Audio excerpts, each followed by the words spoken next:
আমার নাম বিশ্বনাথ মুখোপাধ্যায়। হেতমপুর গ্রামে আমার বাড়ি। আমি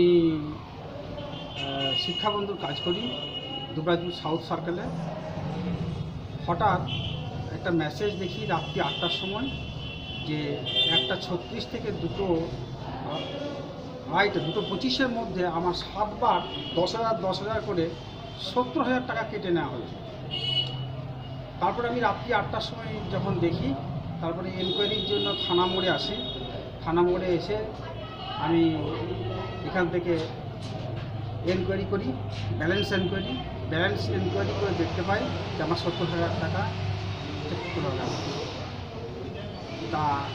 তারপরে আমি সকাল হওয়ার পরে যথারীতি ব্যাংকে এসেছি, ব্যাংক ম্যানেজারকে সমস্ত জানিয়েছি। উনি দেখে বলেছেন যে ঘোড়ামারা বা সারদ বলে দুটো জায়গা পাওয়া গিয়েছে, এখান থেকে ক্যাশে টাকাটা তোলা হয়। আবার এরপর থানাতে গিয়ে ডায়েরি করি। ডায়েরিতেও ওনারা বলেছেন ঠিক আছে আমরা দেখছি, কিন্তু আমি একটা সাধারণ মানুষ, গরিব মানুষ, আমার কি দোষ? আমি তো টাকাটা ফেরত পেতে চাই। আমি তাছাড়া সরকারের কাছেও আমার এটাই বক্তব্য যে আমি টাকাটা ফেরত পেতে চাই। আমার যদি দোষ ত্রুটি থাকে তাহলে টাকাটা কেটে নেওয়া। কিন্তু আমি তো কাউকে কোনো ওটিপি শেয়ার করিনি, আমি কাউকে কোনো নাম্বার শেয়ার করিনি, কোনো ফোন কোনো কিছু আমাকে কেউ করেনি। হঠাৎ করে দেখছি এই অবস্থা। এবারে আপনারা কর্তৃপক্ষের দৃষ্টি আকর্ষণ করছি, আমি টাকাটা যেটা আমাকে দেওয়া হয় তার জন্যে আমি অনুরোধ করছি। হ্যাঁ, খুব কষ্ট করে টাকাটা রেখেছি, গরিব মানুষ, টাকাটা যাতে উদ্ধার হয় তার ব্যবস্থা করলে ভালো হয়।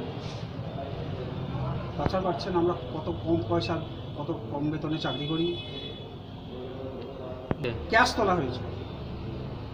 কি করে জানলেন? যতদূর জানতে পেরেছি স্টেট ব্যাংকের ম্যানেজারের কাছ থেকে, তিনি দেখে বলেছেন এটা ক্যাশ তোলা হয়েছে। মানে এটিএম কার্ড আপনার কাছে, পাসওয়ার্ড আপনার কাছে, সেক্ষেত্রে ক্যাশ টাকা উঠলো কি করে অন্য এটিএম থেকে? এটাই তো আমার অ্যাস্টনিশমেন্ট। কীভাবে হচ্ছে এই কাজগুলো? মানে সাধারণ মানুষ তাহলে কী করে ব্যাংকে টাকা লাগবে? মানে সাধারণ মানুষের কোনো নিরাপত্তা আছে বলে আমার মনে হচ্ছে না এই মুহূর্তে। সম্ভব এটা আন্ডার ইনভেস্টিগেশন, কারণ আমার কাছে এটা একটা অদ্ভুত মনে হচ্ছে।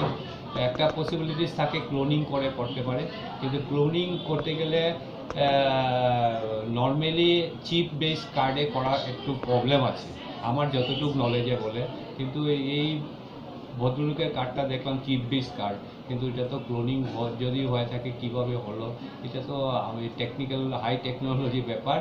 হ্যাঁ, এইগুলো আমার হাতের বাইরে, আমি কিছু বলতে পারছি না যতক্ষণ না আমি কোনো ধরনের